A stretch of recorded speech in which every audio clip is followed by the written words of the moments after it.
Shalom everyone and Shavua Tov, a good week. We're starting a new week, which is the week of Matot Mas'ei. We're reading two short parashot, which by this we finish the book of Numbers, Bamidbar.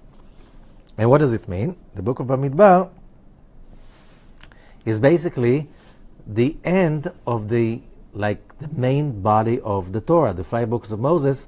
There are 4 that are the story of the creation and the Exodus, and the last one is a repetition while Moses is giving his speech, his last speech, 5 weeks, and this is the book of Deuteronomy.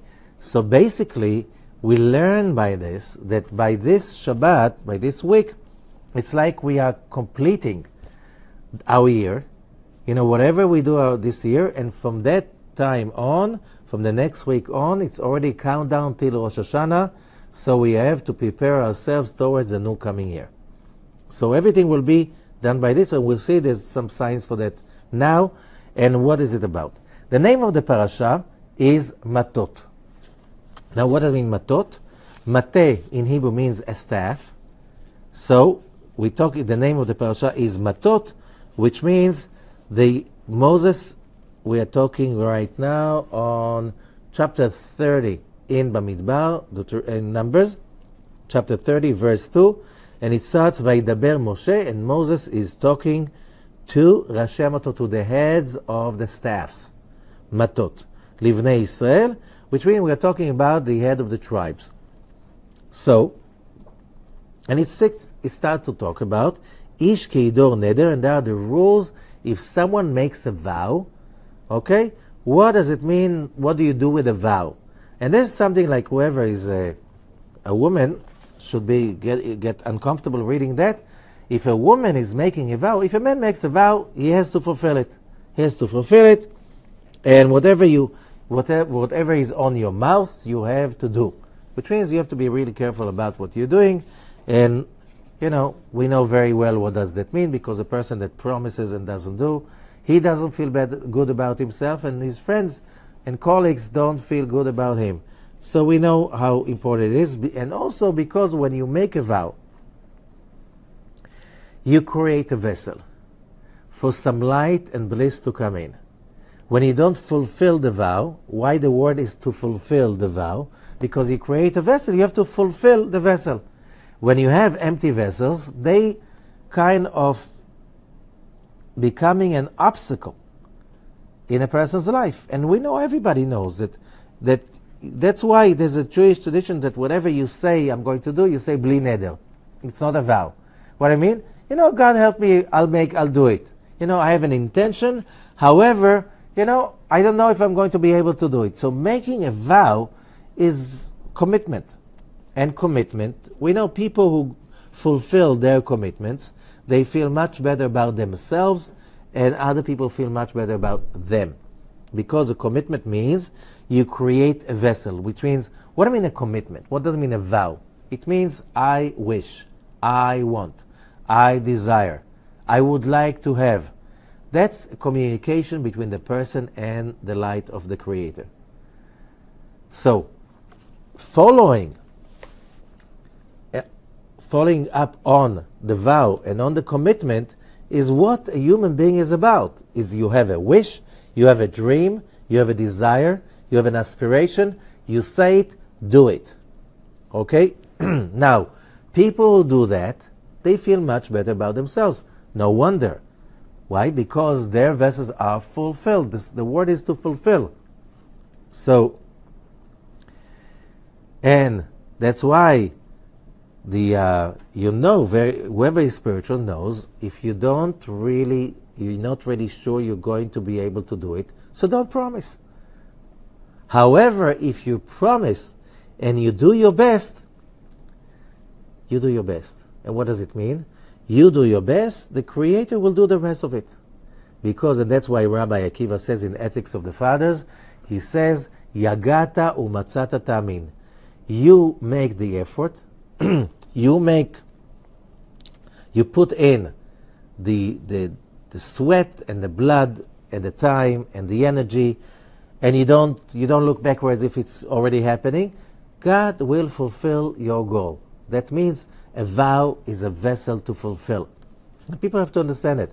What I mean, a vessel to fulfill. Everybody who has a business knows that the rule number one is having a vision. It's not today the topic how to create a vision, but a lot of people create a wrong vision. But you create a vision and you have to follow your vision. So we learn from Joseph that by some Kabbalists, this week, the coming week, is his anniversary, Joseph the Righteous, and we learn that Joseph fulfilled his dream. He is the symbol of fulfilling the dream. And the Zohar is asking, I'm making it short, the Zohar is asking, what are the conditions to be able to achieve your dream? So the Zohar says there are three. One, first of all, you need to have a dream. Right? Two, you should never forget your dream. Three, you should always behave like the person who has this dream. Which means I have the dream, I would like to be a king. Joseph. I have a dream to be a king. But he behaves as a king when he's a slave, when he is a slave in jail. He always behaves as a king, which means he follows his talk and his dreams and he behaves as such. And you know what? It takes him a while, but he becomes a king. Okay? So, having a dream, having a vow is not wrong.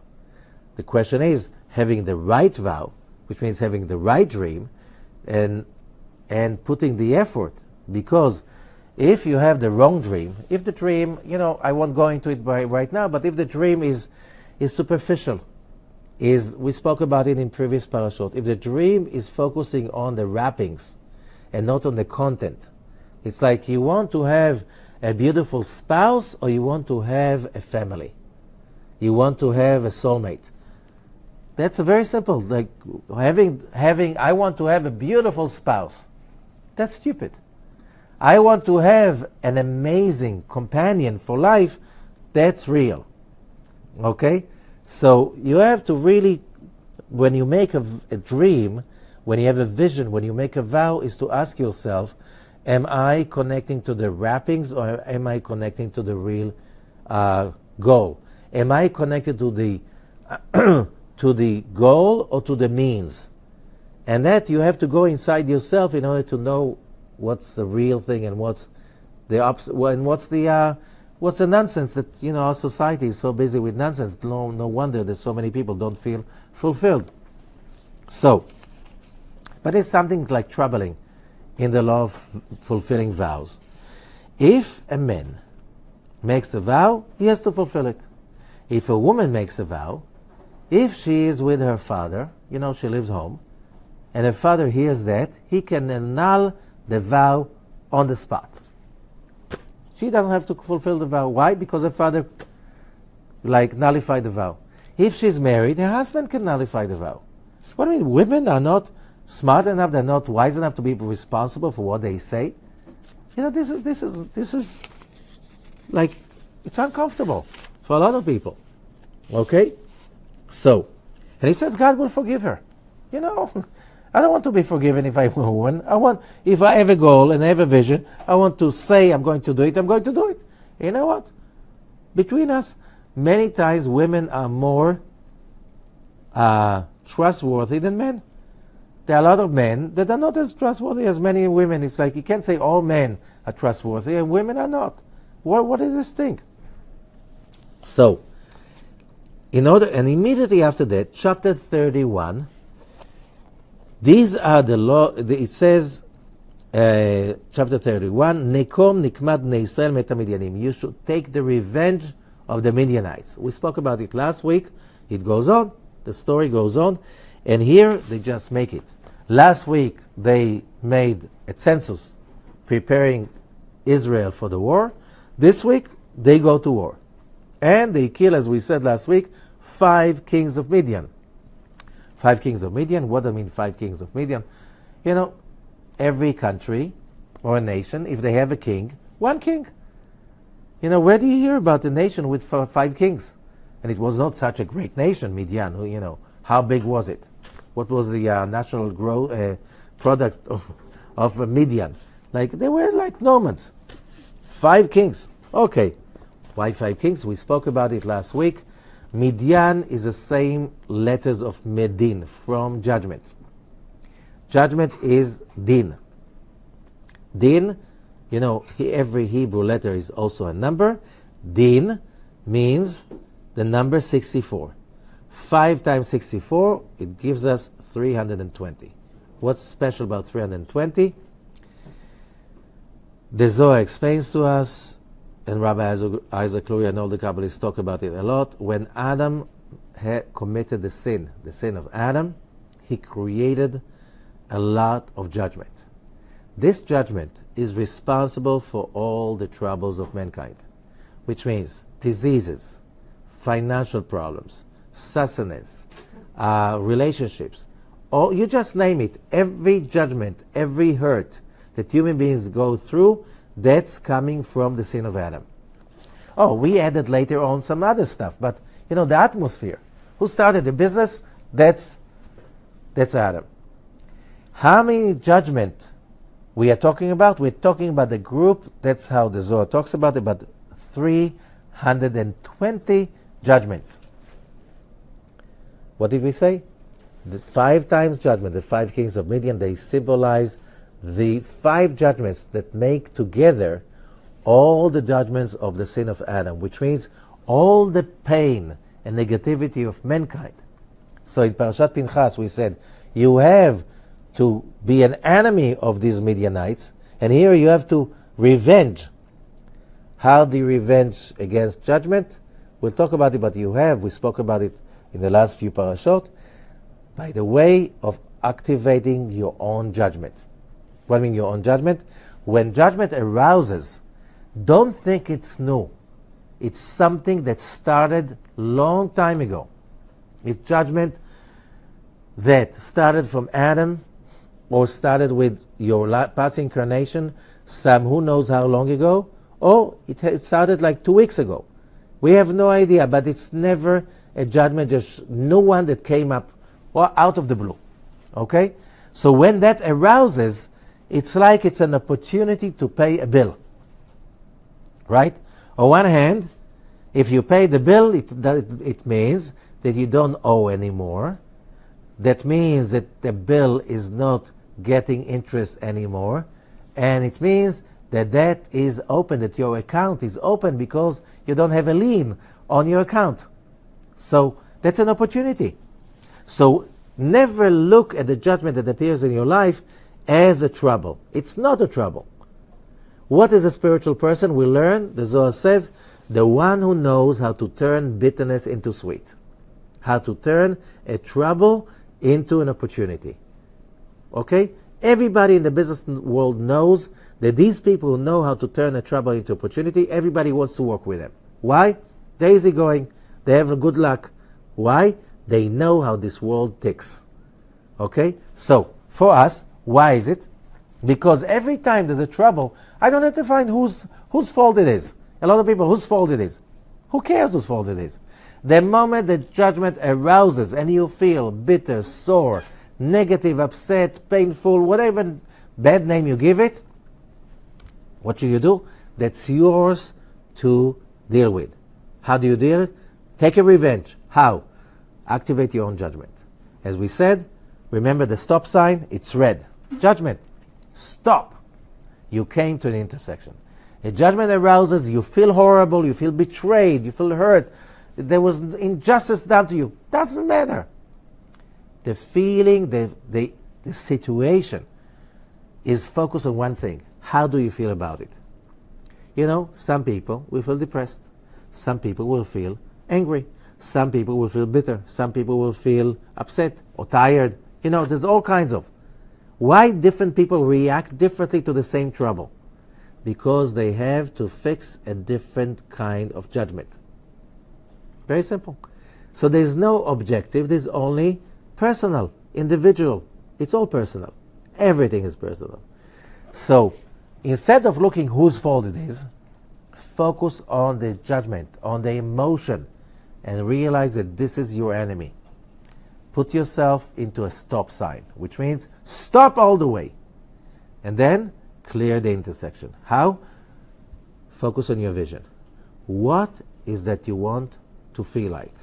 Who is the person you want to be? And then go there. You know what happens? This is when you do that, you transform the negativity into positivity. You got a lemon, you make a lemonade, right? You get, what is this? There's this bitter herb that you make Campari out of it, right?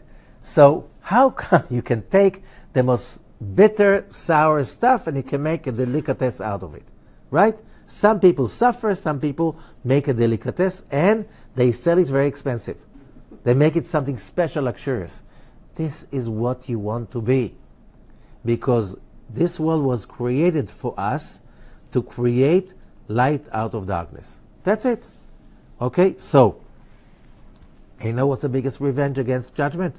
To be happy, to be loving, to be comfortable, to be excited, to be positive. This is the revenge. So this is why this parasha is talking about the 5 kings of, killing the 5 kings of Midian, because we are in the 3 weeks. And these parashot always come in the 3 weeks. And it's always our job in these 3 weeks is not to look for who's guilty, whose fault it is. It's not going to get you anything. First of all, deal with the real enemy, which is our own emotional reaction that, you know, even if you have IQ of 200, when you're reactive, your IQ is not going to help you whatsoever, right? So, first deal with the reaction, first deal with the judgment, and then, how do you deal with the judgment? With your own judgment. It's a judgment against judgment. You have to kill it. But you know, some people say, connect to the pain, connect to the anger, you have to feel that. What nonsense it is. Nonsense. You have to kill it when it's small. Why? It's killing you who knows how long already.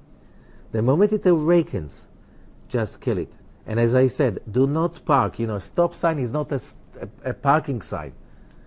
You're not allowed to stop and to park in the intersection. You have to clear the intersection, which means don't hold it in. How do you remove darkness? You bring in the light. I said many times, a human being has a movie theater inside his brain. Who's responsible for the material being shown? You are. Take responsibility for that. The moment you see a horrible movie, switch to a good one.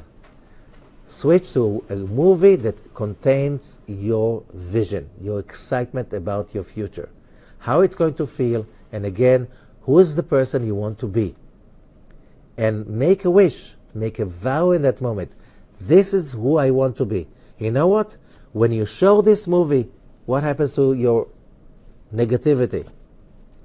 It's just being like kind of insulted and it goes away. Why? It doesn't get any attention. When you give it attention, then it grows, the more attention. But if you don't give it an attention, it's not suppression. It's simply sublimation. You move to something higher. You say, oh, that's what I used to feel. I don't want to feel like this. I want to feel like this. Most people have a problem not knowing that if you're focusing on what you don't want, you're going to continue experiencing it. If you don't want to feel negative, you have to focus on what you want, not what you don't want. But I don't like to be, don't focus on it. Don't focus it. I don't like this cake. You know, it's very childish. So don't eat. Eat another one. What do you want to eat? No, I want to eat an apple. Eat an apple. But I don't like the cake. How does that sound like? I don't like those thoughts. Okay, think about other thoughts. The moment you focus on something else, what happened to the past one? It dies. Don't have to feed it. You don't have to connect to it and experience it and go deep into it. This is nonsense. By this you become a prey to all the doctors, all the diseases, all the psychiatrists. They can make a big fortune on you because you just recycle and recycle the same nonsense all over again. You don't want it, focus on what you want. Very simple, very simple. See the stop sign, stop it, kill it, and move on towards what you want. Okay, so what's the connection when you go to read Rashi? Rashi, the great commentator from France, in the 11th century, that he became the greatest commentator. Everybody, already I think in the 11th century, every Jewish child around the world was studying Rashi. 11th century. So, since then, he's like the big star in every school. And Rashi was a great Kabbalist, but at that time he could not tell us everything. So he made all kinds of commentaries that are eternal. We're talking about 1,000 years later. He's still a star, without any PR company. Okay? You don't have a Torah with commentary printed without his commentary. Okay? No matter if it's Jewish people in India or whatever, so what if it was France? He's a star. So Rashi says about the Matot, why do you have to say, and Moses spoke to the heads of the staffs? Because what Rashi is saying, he spoke to the heads of the staff about everything. Why? We learn in Parashat Yitro that Yitro says to Moses, you can't teach them all. Impossible. You have to get them into a hierarchy of teachers of 10, of 100, of 1,000, and so on. You teach the heads of the staffs, and they will bring it down to their tribes, and it will go down. Only there's something they don't know, they bring it to you. Why? You're going to wilt. Navol tibol. You can't just teach everybody one-on-one. There were like millions of them. So, Rashi is saying we know that always Moses was teaching the heads of the staffs, and they will bring it down to their tribes. Why it has to be mentioned over here? Okay? That's one thing. In this week, we read also Parashat Mas'ei. So it's two parashot, Matot and Mas'ei. That's short parashot, Matot and Mas'ei. And they are all, as I said, they're always being read during the 3 weeks. So what's special about these parashot? That about Matot and about the vows, there's something really amazing. That if you really finish the Zohar of Parashat Pinchas, you can find out. What does it say? If you have the Zohar of Perush HaSulam, the Sulam commentary of Rabbi Ashlag, on verse 807 in the Zohar, it says, we know in Parashat Pinchas you have the list of all the holidays. Okay? Because you read from Pinchas, every holiday you read that paragraph that belongs to it. And it says, Uva'asor lechodesh hashvi, on the 10th day of the 7th month. That's how Yom Kippur is being described. Mikra kodesh yeh lachem. It's going to be Mikra kodesh. What is Mikra? Mikra means to call in. Kodesh means holiness. So that's how the Torah is calling a holiday. It's not called a holiday, it's called a calling day. A day of calling the holiness. Which means God is giving us this connection to holiness.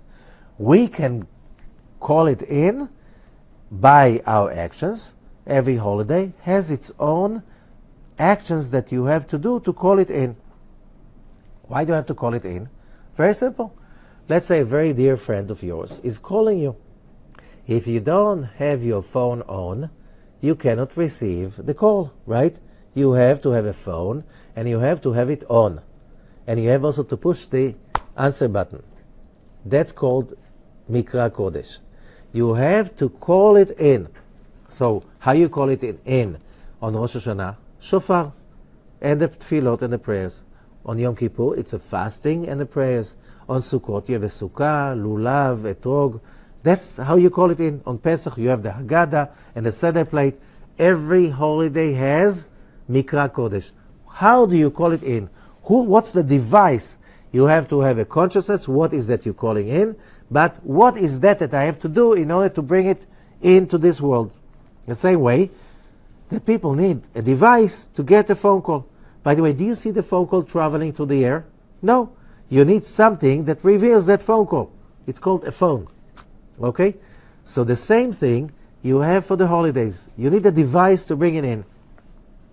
So, here, it says there's something special about Yom Kippur. Because Yom Kippur is the 10th day of Tishrei, the month of Tishrei. And what I mean 10? 10 sfirot, 10 days of teshuvah. Teshuvah, of reconnecting your soul, your neshama, back to the light. This is what the calling in of the 10 days of teshuvah. And also the 10, the number 10 in Hebrew is the letter Yud. Every Hebrew letter is a number. So many times you use the letters instead of using the numbers. So this is the letter Yud. And in Yom Kippur we have 5 tefillot, 5 prayers. The only holiday, by the way, only day in the year that we have 5 prayers. Okay? 5 is the letter Hey. Yud and Hey, 10 and 5. That gives you 15, which is Yud Hey. Yud Hey is the first 2 letters of the name of the Tetragrammaton, the name of God, which symbolizes about, this is the Godhead. This is the source of the most intense light of the Creator, is symbolized by these 2 letters, Yud and Hey. How does that help me? First of all, everybody knows that the holiest day of the year in the Hebrew calendar is Yom Kippur, because now we know it's connecting to the highest place. No other day connect to such a high place. And then it says, on that day, you don't work. Why you don't work? Because if you connect to such a high place, you can't be connected to the ground. You cannot ground yourself. When you work, what are you doing with when you work? The Zohar says as follows: Ki hayamim sheyesh b'hem melechet chol, the days of the regular days, the weekdays, they have a physical work. Not, you can be in somebody is answering the phone. It's not physical. It's not that you need muscle power for that. But you have to deal with something that is called tree of knowledge, good and evil. Every job of a person has one aspect of sorting between good and evil. Why would somebody pay you a salary? Because you took something that was not usable and you made it usable. Let's say you're a carpenter. You took wood that was not usable by most people. You made it usable by making it as a chair or as a... And always what happens? A lot of dirt comes out of it. Okay? There's a lot of waste coming out of it. So you separate between good and evil. But let's say you're not working with it. Let's say you are a phone service. Oh, somebody calls you with a problem, which is evil, and you help him fix it, which is good. You turn it from evil to good. So meanwhile, there's waste. What is the waste? All the trouble you have to deal with. Till you fix it, till the person is satisfied, you're dealing with good and evil. Finished and unfinished job. So what does it mean? This is called the tree of knowledge, good and evil. Good and evil is a mixture of useful and non-useful, waste and precious stuff. It's a mixture. And our job on every day of our lives is to get the good out of the bad. That's usually what gets you a salary. Why? Somebody will pay you to do it for him. Okay? Or they buy a product or a service or something like this. Now, on Yom Kippur, something else. On Yom Kippur, this is the control of the tree of life. Etz HaChaim. There's no evil on Yom Kippur. Everything is totally positive, totally holy. W-H, whole, complete. Kulotov, it's all good. Umishum ze, says the Zohar, this is why, bo be'etz HaChaim yanuchu avadim. The tree of life, this is a time for the slaves to rest. Who are the slaves? Us. We are slaves all year round. To what? That we're going to get something evil. What does it mean? That something is going to go not right. And then you need a professional, you need a lawyer, you need a carpenter, you need an electrician, you need somebody to fix it because it's broken. Right? So, or you're working on something, you don't know, it's going to work, it's not going to work, it's going to work, it's not going to work. Tree of knowledge, good and evil. It's going to work, it's not going to work. It's going to work, it's not going to work. That's good and evil. And because of that, people are being mixed up by the good and evil. They become mixed up, they become upset. Because if you knew that whatever evil you work on and you're going to complete it and fulfill it, you have certainty in your life. But if you're afraid that it's not going to work every time all over again, then you are upset and then you are a slave. Because instead of having faith and happiness and certainty, you're always controlled by your fears. That maybe it's not going to work. Maybe it's not. It's too hard. It's too tough. It's not for me. I'm too weak for that. I'm not knowledgeable enough for that. The Kabbalists are saying, if you're not knowledgeable enough, you get somebody who is knowledgeable. And if you work really hard, you know what? You can get a soul that somebody passed away, that he's knowledgeable enough, and he will come and give you help. Never give up, because you're not alone. You want to purify yourself? They'll help you. Who's there help you? The armies of the universe. They'll help you. That's called a miracle. Your logic says, no way. Your heart says, I must do it. And then you say to your logic, I told you. And then comes the next problem. Your logic says again, no way, it's not going to work. This time it's not going to work. Right? So, why? If it's not difficult, we don't appreciate it. So we need the evil to appreciate it. But on Yom Kippur, we're coming out of freedom. It's all pure light with no evil. This is the time for us to remove our judgments. And the Zohar says, on Yom Kippur, הזוכה להידבק ביום הכיפורים שהוא סוד עץ החיים, whoever has the merit to connect and to attach to Yom Kippur, which is the tree of life, he is not anymore in that turning back and forth, because then that turning back and forth, the Zohar says, this is שנתהפך ממטה לנחש ומנחש למטה. We know the story about Moses, that when he comes to Pharaoh, he takes his staff. Remember we started with the staff? The heads of the staffs, he takes his staff, which is his wand, and he turns from a staff into a snake, and then back into a staff. That's our lives when we are connected to the tree of knowledge. One moment we hold the staff, we are head of the staff, which means we have the magical wand, and whatever we want, we bang on it, we make the magical word, and we make it happen, and we haven't surprised. Wow, that's magic. It's a miracle. The other hand, it becomes a snake. The sin, the symbol of the sin. Oh, it's not going to work, it's judgment, the world is terrible, the world is bitter, the world is negative. It's all about failure and pain and more pain and ache and so on and so forth. So, most people, the Zohar says, they just back and forth, because one moment they feel power, one moment they feel, and most people feel most of the time powerless. Okay? On Yom Kippur, it's a time to connect to eternal freedom. What does it mean? Holding to the wand, holding to the staff. By this, you feel that you have control over your life. What does it mean? That you have control, you can fulfill your goals. It's not coming out exactly as you imagined, but it feels much better than you imagined. And that's what's important. Because this is, on Yom Kippur, whoever is attaching to that spiritual awareness of freedom, כי אז נעשים בני חורין, then they become free ממלחמת הטוב והרע, from the war between good and evil. ויוצאים מכבלי הסטרא אחרא לנצחיות, and then they can come out of the dungeon of the other side, the dark side, forever. However, there's a problem. For some people, for most people, let's say for all people, once in a while you look at it and it looks like this is too much. This is too much. Some stuff it's easy, but the rest of it, it's too much.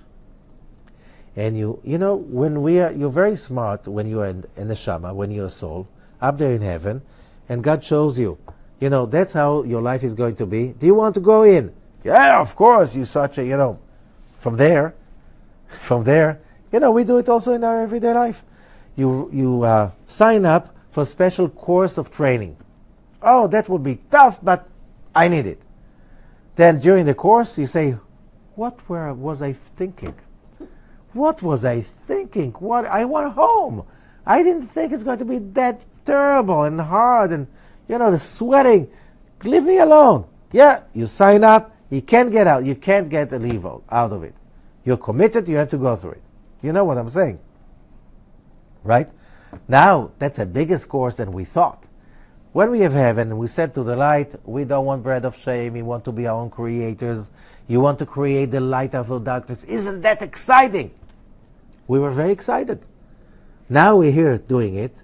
And you look around at humanity, they don't look so excited about overcoming judgment. You tell a person, all the troubles you had, all the calamities and the pain and the diseases and the loss that you suffered, that's all for the good. Aren't you excited about it? And people look at you, it's like, what? What? Are you nuts or something? You're out of your mind. And that's why most people cannot deal with that heaviness of this commitment, that vow that we made in the creation. We want to do it ourselves. And when comes Rosh Hashanah, Yom Kippur, it says, I'm reading now from the Zohar, verse 809 in Parashat Pinchas. Otam sheyesh aleim gzar din, those people that there is a decree hanging on them. Decree coming from where? From the judgments, gzar din, judgment. From, who knows, 200 years ago, 300 years ago, 2 weeks ago. And that's going to hit me during the coming year. It's like a vow and a commitment of the universe, because we committed in the beginning. And there's a gzar din, there's a commitment that it's not going to be changed. Hitkinu lomar mishum zeh, the sages created for that purpose. Kol nidrei ve'esarei, kol nidrei. In the beginning of Yom Kippur, we're not talking about the vows we made the last year. We're talking about that vow. Because of that vow, we are going to get hurt the coming year, and we say, dear God, enough. We want to annul that vow. Now you understand? Who is the man? That's God. Who's the woman? That's a creation, us. So when we say that the man can annul the woman's vow, it's like we are just telling the man, which is the creator, and he say, please nullify our vow. This is it. We're right now nullifying the vow. How do you do that? The secret word is mateh. Mateh, a staff. The meaning of the word mateh is a staff, but also mateh means lehatot, which means to tilt, to change direction, to change the direction of the flow of things. Let's say when you dig a tunnel in order to move a river from one place to another, the verb in Hebrew is lehatot.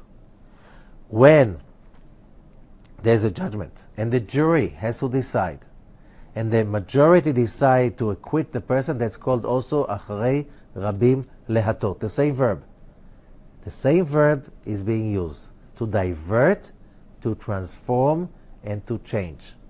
So that means that during this week, we have the ability to divert and to transform and to change the judgments of the last year that we created by not transforming negativity into positivity, by simply just letting the negativity take over us. This is a very powerful week. Very powerful week. So, and then it's amazing, because then it says, Keivan shenedarim, because the vows are in Tiferet. What's Tiferet? Tiferet is Zeir Anpin. What is Zeir Anpin? The Kabbalists explain that this is the Sfirot of what we call the Magen David. Chesed, Gvura, Tiferet, Netzach, Hod, Yesod, Malchut. Netzach, Hod, and Yesod. The 6 of them, they're like filters. So the light of God, that when He comes to us, is filtered. It doesn't burn us. However, when we create negativity, we block the pipes. What happens when we block the pipes? There's no bliss coming in. So, health is blocked. Sustenance, God forbid. All of this stuff, you feel like you're not getting enough.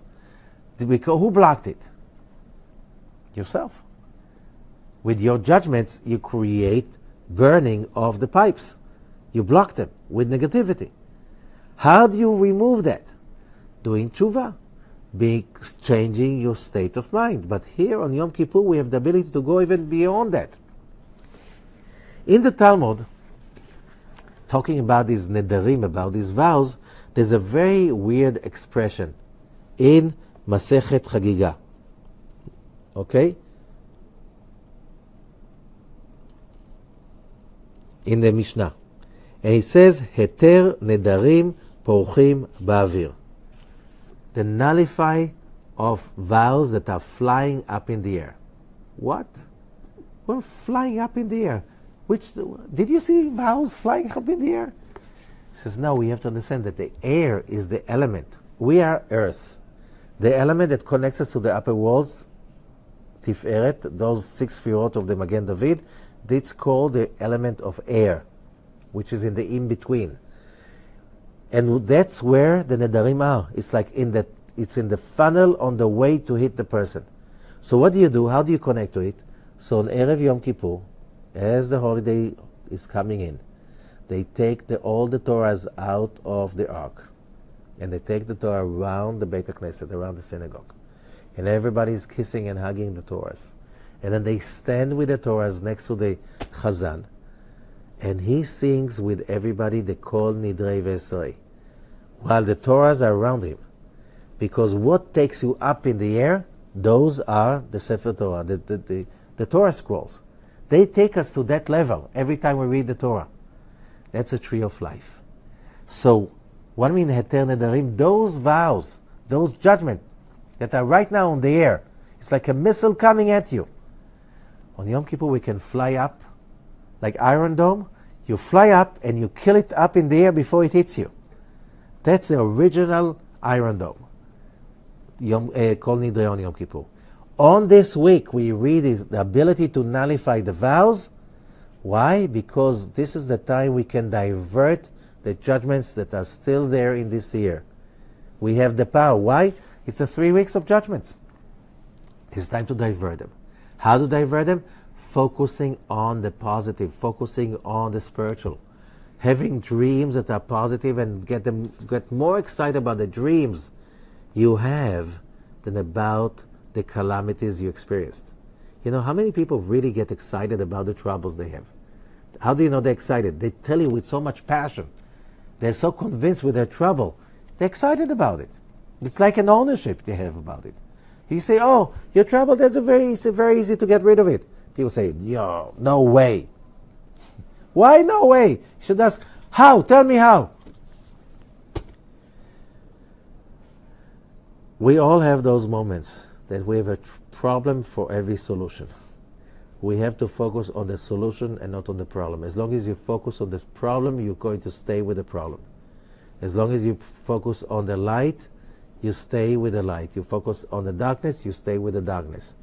This is what it's so the abilities that we get during this week, the wand to make magic, which means to divert the negativity into positivity, to divert the trouble, says Dari, into appeasement, into fulfillment, into we did it right. So that's what we have to focus on, although the 3 weeks are hard and negative. One more thing to complete with. The next parasha is Parashat Mas'ei. Mas'ei, travels, journeys, that's how it's been translated. How many journeys are there in the desert? It counts the journeys, 42 journeys. What are the Kabbalists saying? This is a secret of the 42 letters, the name of 42 letters. The Ana Bekoach prayer. The Ana Bekoach prayer, says the Zohar, is also judgment. What kind of a judgment? This is a judgment that when you're stuck in a negative, terrible pain and judgment, you can pull yourself out of it. And as we said last week in Parashat Pinchas, overcoming, it's also judgment. It's a judgment. It's the heat of being excited or being motivated to get out of a problem. That's also a judgment. But this is a self-created judgment. It's a judgment that overrules the dark judgment. There's a judgment that creates the boundaries. No, enough is enough. This is it. I'm not going to suffer anymore. The conviction, that's also a judgment because you put an end to suffering and misery. You make to have a decision. You have to overcome your nature to, what can I do? God wants me to suffer, I'll suffer. What a nonsense thing. God doesn't want you to suffer. He's giving you all the options so you can overcome it. You need some fire to get excited and getting out of it. That's called judgment. But that's a good judgment. That's why there are 42 journeys. 42. What is a journey? When we open the Ark on Shabbat, or on Monday and Thursday, or on a holiday, we sing Vahi bin so Aaron Vayomer Moshe. Kuma Hashem v'yafutzu ovecha. As the Ark was traveling, then Moses would say, God, get up. God has to get up. He's like, what are you talking about? But the Zohar explains the word kuma, getting up, means creating of a revelation of light. When a person is traveling, it's because he's full of energy. He's connecting to the upper light. If you're not connected to the upper light, you have no energy, no fuel to travel anywhere. You're stuck in the same place. Oh, maybe you can fly to Australia and to Hong Kong and to Mongolia and Upper Mongolia. But you are the same person with the same nonsense. You didn't go anywhere. You meet the person now, he's the same. How do you really travel forward and upwards? You need power. You need energy. You need fuel. That fuel you can get by that judgment we spoke about it, and that can be elevated using the Ana B'Koach. The Ana B'Koach prayer, 7 sentences, 6 words in each one of them. Look for it on the site. You have a lot of information about it, and you can find how powerful it is, because a journey means revelation of energy. You really want to move forward, you need to connect to spiritual energy. If you don't have fuel in your tank, where are you going to? Nowhere. Oh, you can sit there, play with the wheel. You're going nowhere, right? You want to go forward, you have to push the gas. And getting to energy and they're getting connected, that's spiritual actions of giving and sharing and connecting to light and working on your positivity and making a vows and vision that makes you excited and connect to the light of the Creator. All of these fill you up, but there's one thing that is very powerful, the Ana B'Koach prayer, which what's important is the initials of the 42 words of it. And they give amount of power to elevate ourselves above all those troubles. So, we'll finish with that so we have 2 very powerful parashot. They're not long, but together it's a real important power we have to finish the 4 books, to finish that part the whole year before we're starting to create our business plan for the coming year and to wrap up the year. Thank you so much and have a great, powerful, positive week.